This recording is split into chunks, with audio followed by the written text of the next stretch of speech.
नमस्कार, आप देख रहे हैं गोरखपुरिया न्यूज चैनल और मैं हूं आपके साथ वैशाली। आइए रुक करते हैं आज की खास खबर पर। अहमदाबाद में हाल ही में हुए एयर इंडिया विमान हादसे ने देश को झकझोर कर रख दिया है। इस हादसे में कई लोगों की जान गई और कई घायल हुए। ऐसे में एयर इंडिया के चेयरमैन एन चंद्रशेखर ने इस त्रासदी पर पहली बार सार्वजनिक रूप से अपनी प्रतिक्रिया दी। उन्होंने कहा कि यह घटना बेहद दुखद है और उन्होंने मृतकों के परिजनों से माफी मांगते हुए संवेदना व्यक्त की। परिवारों के साथ हर हाल में खड़े रहेंगे। चंद्रशेखर ने कहा कि उनके पास ऐसे कठिन समय में दिलासा देने के लिए शब्द नहीं है, लेकिन वे पीड़ित परिवारों के साथ हर हाल में खड़े हैं।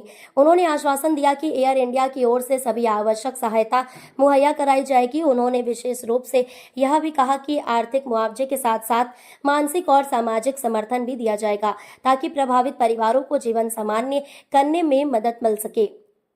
हादसे की अब तक की जानकारी। चेयरमैन ने हादसे की प्राथमिक जांच रिपोर्ट का हवाला देते हुए कहा कि विमान में किसी प्रकार की तकनीकी गड़बड़ी की आशंका सामने आई है। शुरुआती तौर पर यह अंदेशा जताया गया है कि टेक्निकल फॉल्ट की वजह से पायलट को इमरजेंसी लैंडिंग की कोशिश करनी पड़ी थी, लेकिन स्थिति काबू से बाहर हो गई।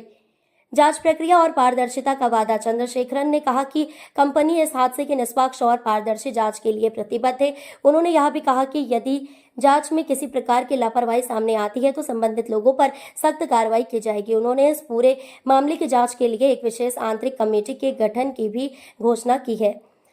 एविएशन सेफ्टी को मिलेगी प्राथमिकता। एयर इंडिया के चेयरमैन ने यह भी कहा कि इस घटना ने उन्हें और उनकी टीम को झकझोर दिया है और अब समय आ गया है कि विमान सुरक्षा, एविएशन सेफ्टी को और अधिक गंभीरता से लिया जाए। सरकार और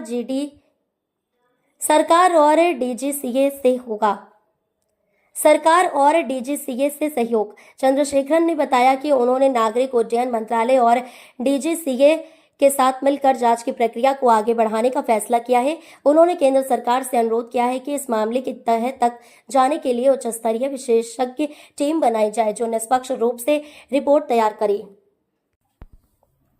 चेयरमैन ने मीडिया और आम जनता से भी अपील की कि अफवाहों और अटकलों से बचा जाए। उन्होंने कहा कि जब तक पूरी जानकारी नहीं मिलती तब तक किसी भी तरह की खबरों को फैलाने से बचा जाए, क्योंकि इससे पीड़ित परिवारों की तकलीफ और बढ़ सकती है।